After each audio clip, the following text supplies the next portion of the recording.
La lámina 72 y la lámina 3, ¿a qué corresponderán?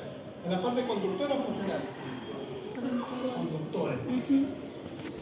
Esta parte conductora está representada por la epiglotis. La epiglotis es una pequeña parte, una porción de la laringe. ¿Ya? La laringe es el órgano y una parte de la laringe es la epiglotis. Mientras que el pulmón es un órgano más complejo. En el pulmón van a haber zonas que corresponden a la parte conductora y van a haber zonas que corresponden a la parte respiratoria o funcional.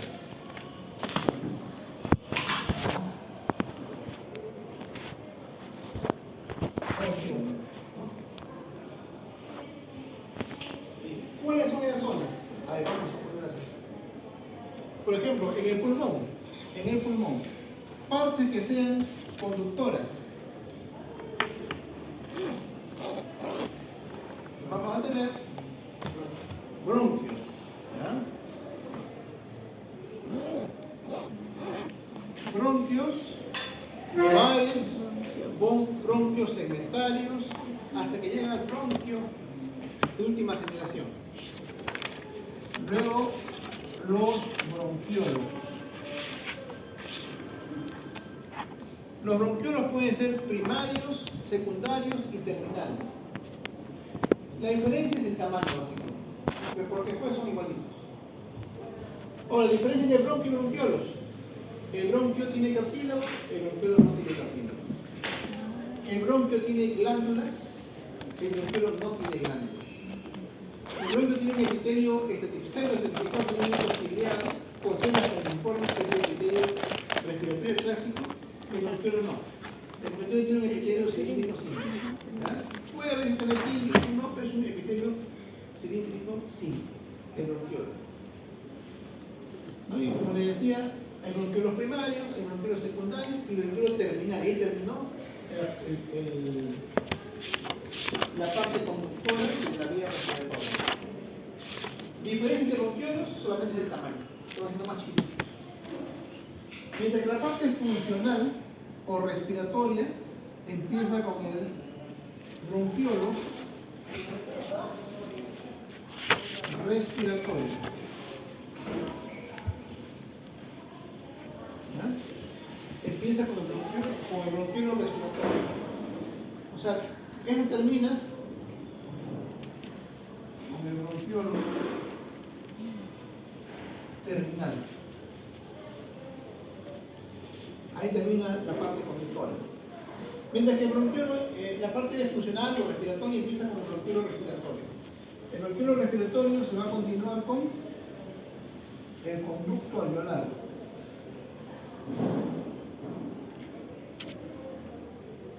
Los conductos alveolares empiezan a ramificarse, no quedan ramas, y van a dar lugar a los sacos alveolares.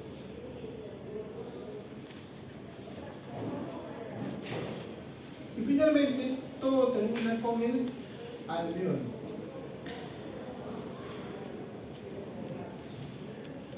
Ese es lo que vamos a encontrar nosotros en nuestra vía respiratoria en el pulmón, ¿no? El alveolo es la parte final del árbol respiratorio, de la vía respiratoria, que como saben siempre tiene que estar permeable. Siempre tiene que estar abierta. ¿Para qué? Para que entre o salga el aire. Nada más no entra, tiene que el aire también salir. A veces les pregunto y ponen para que entre el aire. No, no es para que entre el aire, es para que entre y salga el aire. El resto de órganos, la epiglotis tiene estructura particular, tiene una mucosa, tiene una submucosa y tiene cartílago. Mucosa, submucosa y cartílago. La mucosa va a estar diferenciada en dos caras. La cara anterior y parte de la cara posterior tiene un epitelio estratificado, plano, no queratinizado. La mayor parte del epitelio de la epiglotis es este epitelio, identificado tanto en una cara como en la otra. La cara posterior, lo que continúa, lo que está cercano a la laringe, tiene un epitelio pseudoestratificado, cilíndrico, ciliado, con células caliciformes, que es el epitelio respiratorio. En la submucosa vamos a encontrar tejido conectivo y también podemos encontrar glándulas.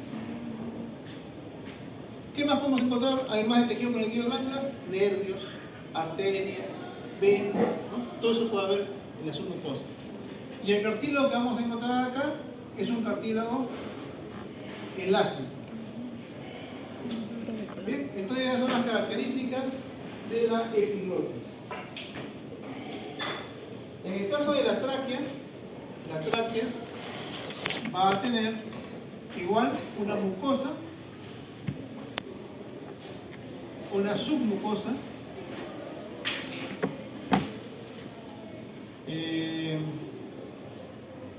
va a haber cartílago y luego va a haber músculo liso. ¿Ya? Esas son las capas de la tráquea. Las capas de la tráquea.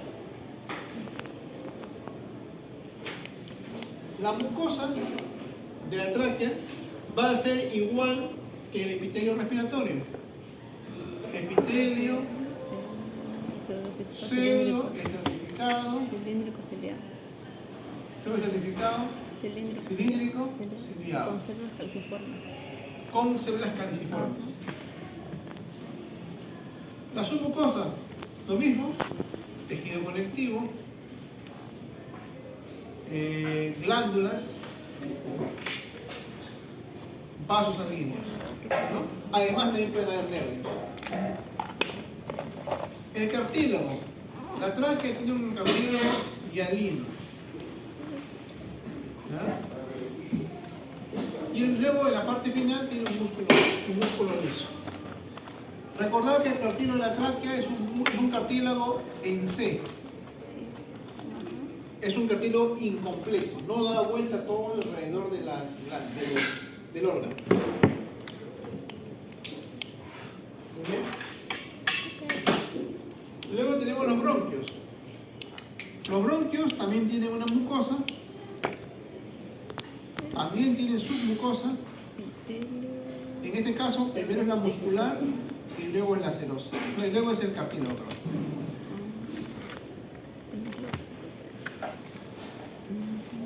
Mucosa, el bronquio igual es un epitelio respiratorio, ¿no? Epitelio pseudoestratificado, cilíndrico, ciliado. Ese es el epitelio respiratorio de los bronquios. La submucosa va a tener, acá se me estaba olvidando, además de haber de la submucosa esto también, glándulas también, glándulas también. Va a haber tejido conectivo, va a haber glándulas, va a haber vasos sanguíneos y nervios. Todo eso ya es submucosa. La muscular sigue, es un músculo liso. Y como ustedes saben, el músculo liso es involuntario, no lo podemos controlar. Y finalmente el cartílago que vamos a ver acá, igual que la tráquea, es cartílago hialino. Esas son las características entonces de los bronquios. Los bronquiolos. Los bronquiolos van a tener mucosa, submucosa y muscular. Cilíndrico ciliado. ¿Ya? La mucosa es un epitelio Cilíndrico cilíndrico simple. La submucosa solamente es tejido conectivo. 18. Además de tejido conectivo pueden haber vasos sanguíneos y nervios. Y después el músculo es un músculo liso. Como ustedes pueden ver, los bronquiolos no tienen glándulas, no tienen cartílago. El bronquiolo terminal lo mismo, lo único que lo diferencia es el tamaño, ellos son más pequeños. El bronquiolo respiratorio. El bronquiolo respiratorio, La mucosa es la parte más saltante, tiene transición. Vamos a ver qué significa eso. Zona de transición. ¿Ya? Transición. Va a haber submucosa, una submucosa muy finita y músculo. Entonces, igual, pequeña porción de tejido conectivo con vasos sanguíneos, músculo, el músculo es liso. Y la transición significa que en el bronquiolo respiratorio vamos a encontrar zonas, esto ya lo vimos ayer, para recordar. En el bronquiolo respiratorio vamos a encontrar así, va a haber epitelio cilíndrico simple, va a haber, se va a continuar con un epitelio cúbico, y este epitelio cúbico luego se va a continuar con un epitelio plano. A eso le llamamos zona de transición, o sea, zonas de epitelio cilíndrico que se va haciendo cúbico y finalmente plano. Cilíndrico, cúbico y plano. Entonces, cuando nosotros vemos una estructura más o menos circular o ovoide, ¿no? Redondeada, digamos, donde el epitelio por una zona es cilíndrica, por otra zona es cúbica y después es plana, donde vemos esas transiciones de epitelio, a eso le llamamos bronquiolo respiratorio. Ahí está iniciando la parte funcional, la parte respiratoria, ¿ya? El conducto alveolar solamente tiene epitelio plano, lo mismo que los sacos alveolares, que también tienen epitelio plano, y el alveolo, que ustedes también saben, solamente tiene epitelio plano. Neumocito tipo 1, epitelio plano simple, y neumocito tipo 2, que son las células elevadas, ahí en la... Solamente tienen, si queremos ponerle, vamos a ver, solamente tienen mucosa, ¿no? Pero no tiene mucosa de frente, se llama un epitelio plano simple. Y aquí están pasando los capilares. Por estos capilares están circulando los glóbulos rojos. Entonces, ingresa el oxígeno. Acá viene el aire.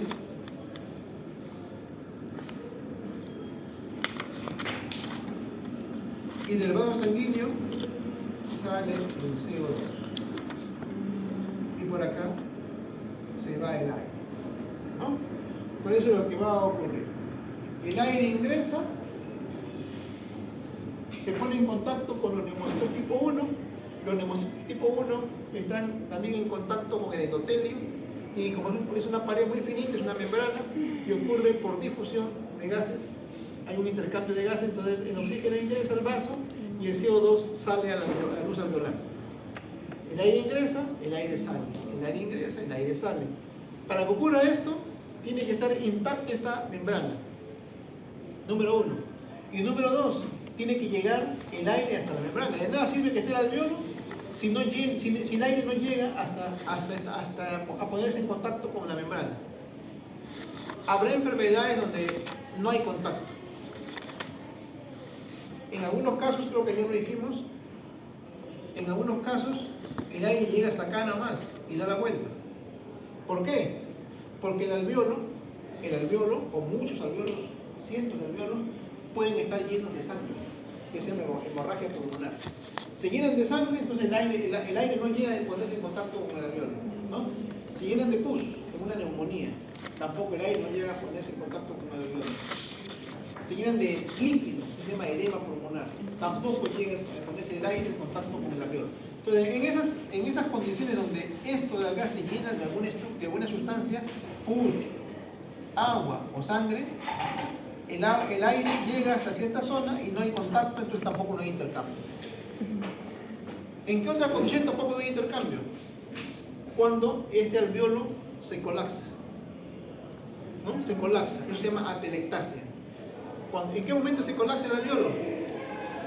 Porque no hay surfactante, ¿no? Entonces no hay una sustancia tensoactiva que mantenga esto permeable, porque lo único que permite que esté dilatado esto es una pequeña membranita o fibras elásticas y fibras de colágeno. Fibras colágenas y fibras elásticas, más la presión del aire, se mantiene abierto.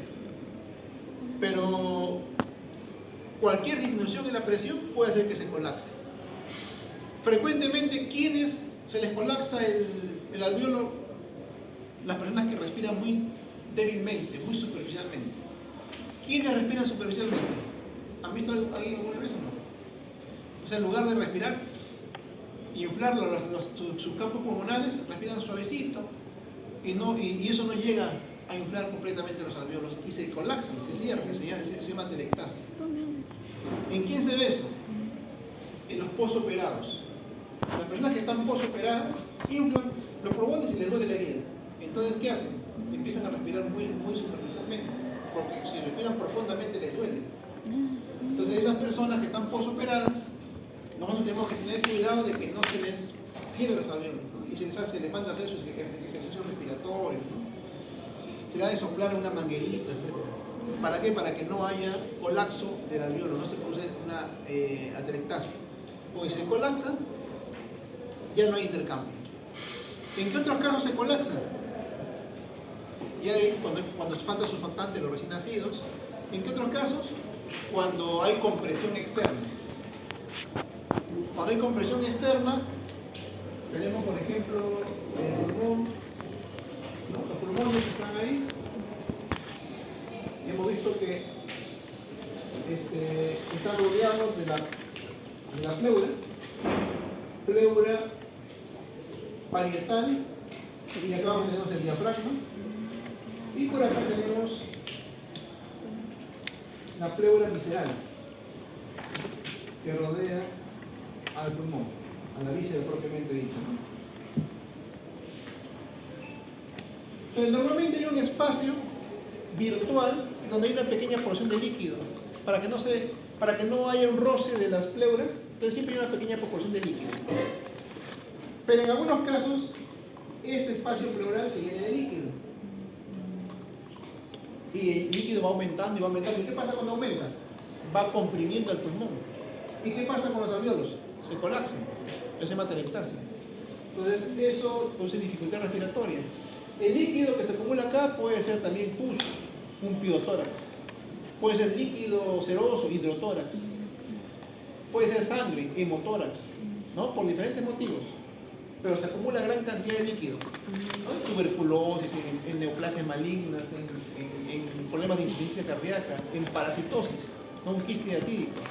Puede desencadenar que se acumule acá líquido.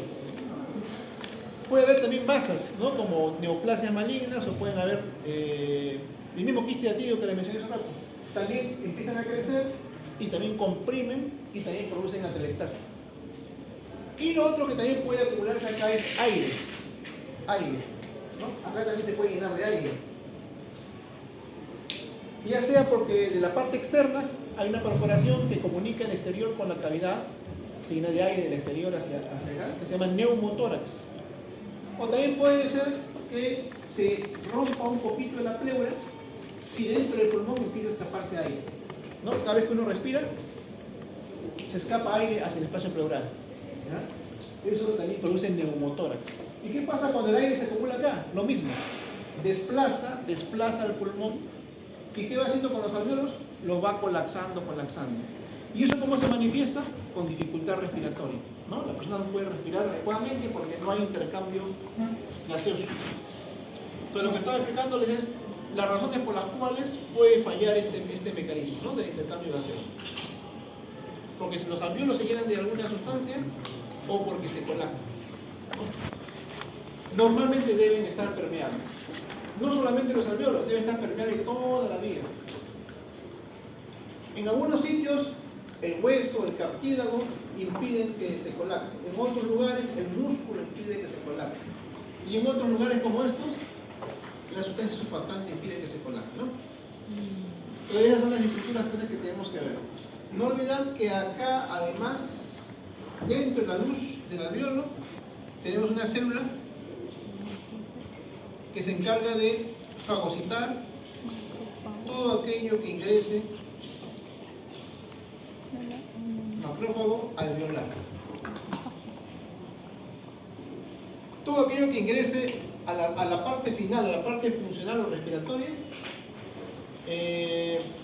los alveolos se activan y empiezan a fagocitarlo, lo eliminan.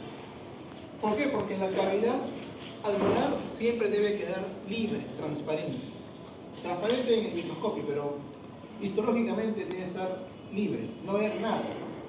Y de eso se encargan los macrófagos alveolares. Están patrullando la zona. ¿Ya? Los macrófagos alveolares se forman en la médula ósea, ya saben ustedes, pasan a la sangre como monocitos y de la sangre al tejido conectivo como macrófagos.